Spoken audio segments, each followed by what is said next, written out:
எல்லாருக்கும் என்னோட வணக்கத்தை தெரிவிச்சுக்கிறேங்க. இன்னைக்கு நம்ம என்ன வீடியோ பார்க்க போறோம்னா, ரஷ்ய அதிபர் விளாடிமிர் புட்டின் சார்மேட் அணு ஆயுதம் போருக்கு தயாராயிடுச்சுன்னு அறிவிச்சிருக்கிறார். அதை பத்தியும், அதுக்கப்புறம் ரஷ்யா ஒரே இரவுல 1500 ட்ரோன்ஸுங்களையும் 47 டெட்லியஸ்ட் மிசைல்ஸுங்களையும் உக்ரைன் தலைநகர் மேல ஏவி அதிபயங்கர தாக்குதல் நடத்தியிருக்காங்க. அதை பத்தி இந்த வீடியோவில் நாம டீட்டெயில்டா பார்க்கலாம் ஃப்ரெண்ட்ஸ். நீங்க சின்ன அளவுல தெரிஞ்சுக்கிற ஜியோ பாலிடிக்ஸ் உங்க வாழ்க்கையில நல்ல முடிவுகளை எடுக்கிறதுக்கு உதவுங்க. நாங்க மக்களுக்கு பயனுள்ள சில புத்தகங்களையும் டேக்டு ப்ராடக்ட்ஸா கொடுத்துருக்கோம். அதையும் போய் செக் பண்ணி பாருங்க. இப்போ வாங்க ஃப்ரெண்ட்ஸ், நம்ம வீடியோக்குள்ள போகலாம். ரஷ்ய அதிபர் விளாடிமிர் புட்டின் இந்த 2026 மே மாசம் 9ஆம் தேதி அன்னைக்கு ரஷ்யாவோட தலைநகரா இருக்க மாஸ்கோவில் மிக பிரம்மாண்டமா ரஷ்யாவோட 81வது விக்டரி டே பரேடை நல்லபடியா நடத்தி முடிச்சிருந்தாருங்க. இரண்டாம் உலக போர்ல ஜெர்மனி வீழ்த்தின இந்த வெற்றி தினத்துல ரஷ்ய அதிபர் புட்டின் வழக்கத்துக்கு மாறா நிறையவே பாதுகாப்பு அம்சங்களோட தான் நேர்ல கலந்துகிட்டு பேசியிருந்தாருங்க. கடந்த வருடங்களில் நடந்த விக்டரி டே பரேடுக்கும் இப்ப 2026ல ரஷ்யா நடத்தி இருக்கிற விக்டரி டே பரேட்ல நிறைய மாற்றங்களையும் ரஷ்யா தரப்புல பண்ணிருந்தாங்க. ரஷ்ய அதிபர் புட்டினோட உயிருக்கு ஆபத்து இருக்கிறதா ரஷ்யாவோட உளவுத்துறை கண்டுபிடிச்சிருக்காங்க. அந்த காரணத்தினால தான் ரஷ்யாவோட தலைநகர் மாஸ்கோவில் எப்பவும் இல்லாத வகையில அதிகமான ஏர் டிஃபென்ஸ் சிஸ்டமையும் அதுக்கப்புறம் கடந்த வருடங்கள்ல இல்லாத அளவுக்கு படைகளையும் ரஷ்யா மாஸ்கோவில் நிலைநிறுத்தி இருந்தாங்க. எப்பவும் இந்த விக்டரி டே பரேட்ல ரஷ்யாவில் இருக்க மிகப்பெரிய பணக்காரர்களை ரஷ்ய அதிபர் புட்டின் கலந்துக்க வைக்கிறதும் வழக்கமான நடைமுறை தாங்க. ஆனா இந்த தடவை அதுவும் தடை செய்யப்பட்டிருந்தது. அதிபர் புட்டினை சுத்தி 20 அடுக்கு பாதுகாப்பு கொடுத்திருந்த ரஷ்யாவோட சீக்ரெட் சர்வீஸ் எந்த பிரச்சனையும் இல்லாம இந்த விக்டரி டே பரேட உக்ரைன் போருக்கு மத்தியிலையும் நல்லபடியா நடத்தி முடிச்சிருந்தாங்க. விக்டரி டே பரேட் நடக்கிற காரணத்தினால ரஷ்யா உக்ரைனோட போரில் ஈடுபடாது ஒரு 3 நாளைக்கு சீஸ்ஃபயர் அறிவிக்கிறோம்னு ரஷ்யன் ஃபெடரேஷன் அறிவிச்சிருந்தாங்க. என்னதான் சீஸ்ஃபயர் அறிவிக்கப்பட்டிருந்தாலும் உக்ரைன் மாஸ்கோவை குறி வச்சு நூற்றுக்கணக்கான ட்ரோன்ஸுங்களை ஏவி இருந்தாங்க. அதையுமே ரஷ்யா முடிஞ்ச அளவுக்கு ஏர் டிஃபென்ஸ் சிஸ்டத்தை வச்சு தடுத்தாங்க. இருந்தாலும் ஒரு சில அட்டாக் ட்ரோனுங்க ரஷ்யாவில் இருக்க சில பில்டிங் மேல தாக்குதல் நடத்தியிருந்ததுங்க. இப்படிப்பட்ட நிலைமையில இந்த விக்டரி டே பரேட்ல ரஷ்ய அதிபர் புட்டின் மிக முக்கியமான ஒரு அறிவிப்பை கொடுத்திருந்தாருங்க. அந்த அறிவிப்பு என்னன்னா, ரஷ்யன் ஃபெடரேஷன் தன்னோட RS-28 சார்மேட் என்ற டெட்லியஸ்ட் நியூக்ளியர் மிசைலை போருக்கு தயார் நிலைக்கு கொண்டு வந்திருக்கிறதா ரஷ்யன் ஃபெடரேஷன் தரப்புல புட்டின் அதிகாரப்பூர்வமா அறிவிச்சிருந்தாருங்க. அதிபர் புட்டினோட இந்த அறிவிப்பு மேற்கத்திய நாடுகளா இருக்க 32 நேட்டோ நாடுகளுக்கும் உச்சகட்ட பயத்தை கொடுத்திருக்குதுன்னு சொன்னாலும் ஆச்சரியப்படுறதுக்கு இல்லைங்க. ஏன்னா இந்த ஒரு மிசைல் ரஷ்யாவோட மணிமகுடனே சொல்லலாம். இந்த ஒரு மிசைலால ஒரு நாட்டையே அழிக்க முடியும்னா பாத்துங்களேன். அந்த அளவுக்கு டெட்லியஸ்ட் மிசைலா தான் ரஷ்யா இந்த சார்மேட் ICBM உருவாக்கியிருக்காங்க. புட்டின் விக்டரி டே பரேட்ல கொடுத்த ஸ்டேட்மெண்ட்ல தெளிவா அவர் சொல்ல வரது என்னன்னா, உக்ரைனை கருவியா பயன்படுத்தி ரஷ்யாவோட மோதிக்கிட்டு இருக்கிற நேட்டோ நாடுகள்லாம் ரஷ்யா கிட்ட ஜாகிரதையா இருங்க, எங்க கிட்ட சார்மேட் ICBM இருக்குது, அதை வச்சு எங்களால என்ன வேணா பண்ண முடியும் தான் புட்டின் இந்த விக்டரி டே பரேட்ல மறைமுகமா நேட்டோ நாடுகளுக்கு பகிரங்கமான மிரட்டல் கொடுத்திருந்தாருங்க. ஃப்ரெண்ட்ஸ், இந்த சார்மேட் ICBM எந்த அளவு டெட்லியஸ்ட் மிசைல்ன்றத நான் கொஞ்சம் விளக்கமா சொல்றேன். உலகத்துல ராணுவ வல்லரசா வள வந்துட்டு இருக்கிற அமெரிக்கா, ரஷ்யான்ற இந்த 2 நாடுகிட்டையும் நிறைய அணு ஆயுதங்கள் கொட்டி கிடக்குது. அமெரிக்கா அவங்களோட நியூக்ளியர் மிசைலா மினிட்மேன் 3 ஒரு ICBM உருவாக்கி வச்சிருக்காங்க. அதுவே ரஷ்யாவை எடுத்துக்கிட்டா அமெரிக்கா மாதிரி இல்லாம இவங்க நிறைய ICBM டெவலப் பண்ணிட்டே இருக்காங்க. அமெரிக்கா கிட்ட ரஷ்யா ஒப்பிடும் போது அளவு கடந்த ஆயுத பலமும் படைபலமும் இருந்தாலும் ரஷ்யா நியூக்ளியர் மிசைல் டெக்னாலஜின்ற அந்த ஒரு விஷயத்துல அமெரிக்கா மட்டும் இல்ல, உலகத்துல எந்த நாடுகளும் கிட்ட போக முடியாத அளவுக்கு சக்தி வாய்ந்த நாடா இருக்கிறாங்க. சோவியத் யூனியன் காலத்துல மட்டும் இல்லாம இப்பவும் ரஷ்யா வலிமையான பல நியூக்ளியர் மிசைல்ஸ்ங்களை வருஷம் இன்ட்ரோடியூஸ் பண்ணிட்டே தான் இருக்காங்க. அப்படிதான் கடந்த 2018 அப்ப ரஷ்ய அதிபர் விளாடிமிர் புட்டின் இதே மாதிரி விக்டரி டே பரேட்ல வச்சு ஐரோப்பிய நாடுங்க, அமெரிக்கா மாதிரி 50 நாடுங்க ரஷ்யாவுக்கு எதிராக நின்றுட்டு இருக்காங்க. இத்தனை நாடுகளையும் சமாளிக்கிறதுக்கு ரஷ்யா கிட்ட ஸ்ட்ராட்டஜிக் நியூக்ளியர் வெப்பன்ஸுங்க அதிகமா தேவைப்படுது. அதனால ரஷ்யா அடுத்தடுத்த வருஷங்கள்ல மிக சக்தி வாய்ந்த ஸ்ட்ராட்டஜிக் வெப்பன்ஸுங்களை இன்ட்ரடியூஸ் பண்ண போகுதுன்னு புட்டின் அந்த விக்டரி டே பரேட்ல அறிவிச்சிருந்தாருங்க. இப்படி அறிவிச்சது மட்டும் இல்லாம எந்த மிசைல்ஸுங்களை உருவாக்க போறோன்னு ரஷ்யா அப்ப லிஸ்ட் கொடுத்திருந்தாங்க. RS-28 சார்மேட் ICBM, ஆரிஸ்னிக் ICBM, அதுக்கப்புறம் ஆவன்கார்ட் ஹைப்பர்சானிக் மிசைல், கடைசியா Burevestnik nuclear missile, Poseidon nuclear fuel மிசைல்னு இப்படி ரஷ்யா அவங்களோட லிஸ்ட்டை அடுத்தடுத்து கொண்டு போயிட்டே இருந்தாங்க. இந்த ஸ்ட்ராட்டஜிக் நியூக்ளியர் வெப்பன்ஸ் எல்லாம் 2022க்குள்ளார ரஷ்ய படைகளில் இணையும் தான் புட்டின் அந்த விக்டரி டே பரேட் அப்ப பேசியிருந்தாருங்க.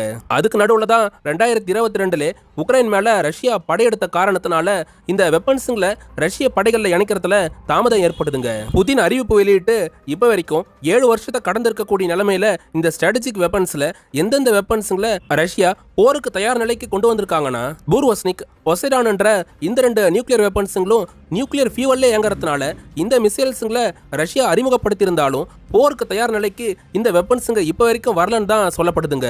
இப்படி இருந்தாலும் ரஷ்யா தன்னோட ஆவன்கார்ட் ஹைப்பர்சானிக் மிசைல், அதுக்கப்புறம் ஆரிஸ்னிக், இந்த சார்மெட் ஐசிபிஎம் போருக்கு தயார் நிலைக்கு கொண்டு வந்திருக்கிறதா ரஷ்யன் ஃபெடரேஷன் அதிகாரப்பூர்வமாக சொல்லியிருக்கிறாங்க ஃப்ரெண்ட்ஸ். மற்ற ஸ்ட்ராட்டஜிக் வெப்பன்ஸுங்களை பற்றி நம்ம அடுத்தடுத்த வீடியோஸில் பார்ப்போங்க. இப்போ இந்த RS-28 சார்மெட்டை பற்றி பார்த்தீங்கன்னா இந்த மிசைலை மேற்கத்திய நாடுங்களாம் எந்த அடைமொழியோடு அழைக்கிறாங்கன்னா சாத்தான், அதாவது அழிவுக்கான அடையாளமா இந்த மிசைலை அந்த நாடுங்களாம் குறிப்பிடுறாங்க. நேட்டோ நாடுங்களாம் ஏன் சாத்தான் அழைக்கிறாங்கன்னா இந்த ஏவுகணை நாம அண்ணாந்து பார்க்குற உயரத்துல 114 அடி நீளம் கொண்டதுங்க. இது மட்டுமா, இந்த பூமியில எந்த நாடுகளும் உருவாக்காத அளவுக்கு ரஷ்யா இந்த சார்மெட் ஏவுகணையை அதிக வெயிட் கொண்டதா உருவாக்கியிருக்காங்க. கேட்கும் போதே நம்மளுக்கு ஆச்சரியமா இருக்குங்க. 100 டன் எல்லாம் கிடையாதுங்க, 208 டன் எடை கொண்டதா தான் இந்த சார்மெட் ஐசிபிஎம் ரஷ்யன் ஃபெடரேஷன் உருவாக்கியிருக்காங்க. லிக்விட் ஃபியூவல்ல இயங்குற மாதிரி ஹெவி வெயிட்டா டிசைன் செய்யப்பட்டிருக்க இந்த சாத்தான் ஐசிபிஎம்மால 10 டன்னுக்கு அதிகமான எடை கொண்ட அணு ஆயுதங்களை சுமந்துகிட்டு போய் எதிரி நாடுங்க மேல தாக்குதல் நடத்த முடியும். சூப்பர் ஹெவி பேலிஸ்டிக் ஆயுதமா உருவாக்கப்பட்டிருக்க இந்த ஏவுகணை பூமியோட லோயர் டார்கெட்டுக்கு போயிட்டு அங்கிருந்து எதிரி நாடுகளோட டார்கெட்டை குறி வச்சு மணிக்கு 30,000 கிலோமீட்டர் வேகத்துல இதால நியூக்ளியர் அட்டாக் பண்ண முடியும். இது மட்டும் இல்லாம 1-2 வார்கட்டா இல்லங்க, 18க்கு அதிகமான வார்கட்டா பிரிஞ்சு இந்த ஏவுகணை எதிரி நாடுங்க மேல நியூக்ளியர் அட்டாக்கை கண்டக்ட் பண்ணும். இந்த ஏவுகணையோட ரேஞ்சுன்றது 30,000 கிலோமீட்டருக்கு மேல இருக்கிறதுனால பூமியோட எந்த ஒரு இடத்தையும் குறி வச்சு இதால அட்டாக்கை நடத்த முடியுங்க. ரஷ்யா ஒருவேளை நேட்டோ நாடுகளை குறி வச்சோ அமெரிக்காவை குறி வச்சோ இந்த சாத்தான் ஏவுகணையை ஏவர பட்சத்துல அந்த நாடுகள்லாம் இந்த சாத்தான் ஏவுகணையை ஸ்டார்டிங் ஸ்டேஜ்லயோ இல்லனா பூமியில இருந்து ஃப்ரீ ஃபால் ஆகிறதுக்கு முன்னாடியே இதை ஏர் டிஃபென்ஸ் சிஸ்டத்தை வச்சு இடைமறிச்சு தாக்கி அழிச்சா மட்டும்தான் அந்த நாடுகளால பேரழிவுல இருந்து தப்பிச்சுக்க முடியுங்க. ஸ்டார்டிங் ஸ்டேஜ்லயோ இல்லனா பூமிக்குள்ளார நுழையறதுக்கு முன்னாடி இந்த ஏவுகணையை தடுக்க தவறிட்டாங்கன்னா இந்த ஏவுகணை ஏற்படுத்துற அழிவுன்றது ஒரு நாட்டையே அழிக்க வல்லதுன்னு தான் பல டிஃபென்ஸ் எக்ஸ்பர்ட்டுங்களும் பதிவு பண்ணியிருக்காங்க. இப்படிப்பட்ட டெட்லியஸ்ட் ஏவுகணையா இருக்க இந்த RS-28 சார்மெட் ஆயுதத்தை 2024க்கு முன்னாடியே ரஷ்யா அவங்களோட படையில கொண்டு வந்துட்டதா சொன்னாலும் பல டெஸ்ட்டுகள்லயும் இந்த ஏவுகணையால ரஷ்யா எதிர்பார்த்த இலக்குகளை அடைய முடியலன்னு சொல்லப்படுதுங்க. அந்த காரணத்தினால தான் கடந்த 2025 வரைக்கும் ரஷ்யா இந்த ஏவுகணையை பல தடவை டெஸ்ட் பண்ணி பார்த்தாங்க. அதோடைய வெளிப்பாடாதான் இந்த விக்டரி டே பரேடுக்கு முன்னாடி இதை முழு போர் திறனுக்கு கொண்டு வரணும்னு புதின் உத்தரவிட்டு இருந்தாருங்க. அந்த அடிப்படையில பல நூறு சயின்டிஸ்டுங்க சேர்ந்து இந்த RS-28 ஐசிபிஎம் இப்ப போருக்கு தயார் நிலைக்கு கொண்டு வந்திருக்காங்க. இதோட லாஸ்ட் ஃபேஸ் டெஸ்டையுமே ரஷ்யா இந்த மே 9, 2026 விக்டரி டே பரேடு நடக்கிறதுக்கு முன்னாடியே அவங்களோட டெஸ்டிங் சைட்ல வச்சு வெற்றிகரமா நடத்தி முடிச்சிருந்தாங்க. ரஷ்யா இந்த மாதிரி சார்மெட் ஐசிபிஎம் படையில கொண்டு வந்திருக்கிறது சம்பந்தமா நேட்டோ கூட்டமைப்போட சீஃபா இருக்கிற மார்க் ரோத்தே என்ன விஷயத்த பேசியிருக்கிறாருன்னா, உக்ரைன் நாட்டோட போர் நடத்துறது பத்தாதுன்னு இப்ப நேட்டோ நாடுங்க மேலேயும் தாக்குதல் நடத்தணும் தான் ரஷ்ய அதிபர் விளாடிமிர் புதின் நேட்டோ நாடுகளுக்கு எதிராக RS-28 சார்மெட்ன்ற டெட்லியஸ்ட் ஐசிபிஎம் போர் தயார் நிலைக்கு கொண்டு வந்திருக்கிறாரு. உலக நாடுகளுக்கே அச்சுறுத்தலை கொடுத்துக்கிட்டு இருக்கிற ரஷ்ய அதிபர் விளாடிமிர் புதினுக்கு எதிராக இன்னும் பல கடுமையான பொருளாதார தடைங்களை நேட்டோ நாடுங்க ரஷ்யாவுக்கு எதிராக போட போதுன்னு மார்க் ரூத்தே பேசியிருக்கிறாருங்க. ரஷ்ய அதிபர் புதினை ஒரு கட்டுப்பாடுக்குள்ளார கொண்டு வரணும்னா அது அமெரிக்காவால மட்டும்தான் முடியும். அமெரிக்க அதிபர் ட்ரம்ப் இந்த 2026ல ரஷ்யாவோட போட இருக்கிற நியூ ஸ்டார்ட் ஒப்பந்தத்துல RS-28 சார்மெட் ஏவுகணையை புதின் அதிகமா உருவாக்காம ட்ரம்ப் தான் இந்த நியூ ஸ்டார்ட் ஒப்பந்தத்து மூலமா தடையை கொண்டு வரணும்னு மார்க் ரூத்தே அவர் தரப்பு ஸ்டேட்மெண்ட்டை கொடுத்துருக்காருங்க. ஃப்ரெண்ட்ஸ், இது மட்டும் இல்லாம ரஷ்யா இந்த சாதாரண ஏவுகணையை காம்பேட் மோடுக்கு கொண்டு வந்திருக்கிறதுனால ரொம்பவே கொதிச்சு போயிருக்காங்க. அதோட வெளிப்பாடா இப்ப புது மீட்டிங்கை நடத்திருக்கிற பிரிட்டன், பிரான்ஸ் மாதிரியான நாடுங்க ரஷ்யாவோட எல்லைகள்ல இருக்கிற நேட்டோ போர்சஸோட அளவை பல மடங்கு அதிகமாக்குறதுக்கும் அங்க ரஷ்யாவுக்கு எதிராக புதுசா மிசைல்ஸ்களை நிலைநிறுத்துறதுக்கும் பிரிட்டன், பிரான்ஸ் மாதிரியான நாடுங்க முடிவு பண்ணிருக்காங்க. விக்டரி டே பரேடுக்கு அப்புறம் ரஷ்யாவுக்கு எதிராக நேட்டோ நாடுங்க அதிகமான அழுத்தத்தை கொடுக்கறதுனால அந்த கோவத்தை அப்படியே புதின் உக்ரைன் மேல இப்போ ரொம்ப மோசமா காட்டியிருக்கிறாருங்க. உக்ரைன் நாட்டோட கேபிட்டலா இருக்க கியூ நகரத்து மேல போர் ஆரம்பிச்ச ஆரம்ப காலத்துல எந்த அளவு ரஷ்யா தாக்குதல் நடத்தினாங்களோ அதே அளவுக்கு இப்போ மோசமான தாக்குதலை கியூ நகரத்துக்கு எதிராக பண்ணிருக்காங்க. ஒரு நாள் இரவுல மட்டும் 1500 அட்டாக் ட்ரோன்ஸுங்களையும் 47 டெட்லியஸ்டான மிசைல்ஸுங்களையும் இந்த கியூ நகரத்தை குறி வச்சு ரஷ்யன் ஃபெடரேஷன் ஏவி இருக்கிறாங்க. கியூ நகரத்துக்கு எதிராக ரஷ்ய ராணுவம் பண்ணிருக்கிற இந்த மேசிவ் ஏர் ஸ்ட்ரைக்கால அங்க பல கட்டிடங்கள் தரமட்டமா இருக்குதுங்க. கியூ தலைநகரமா இருக்கிறதுனால அங்க patriot, thought air defence system இருந்தாலும் அதையும் தாண்டி தான் இந்த அட்டாக்ன்றது அங்க நடத்தப்பட்டிருக்குதுங்க. ரஷ்ய ராணுவம் நடத்தின இந்த ஏர் ஸ்ட்ரைக்ல மட்டும் உக்ரைன்ல இருக்கிற அப்பாவி பொதுமக்கள் அங்க 24 பேர் இறந்து போயிருக்காங்க.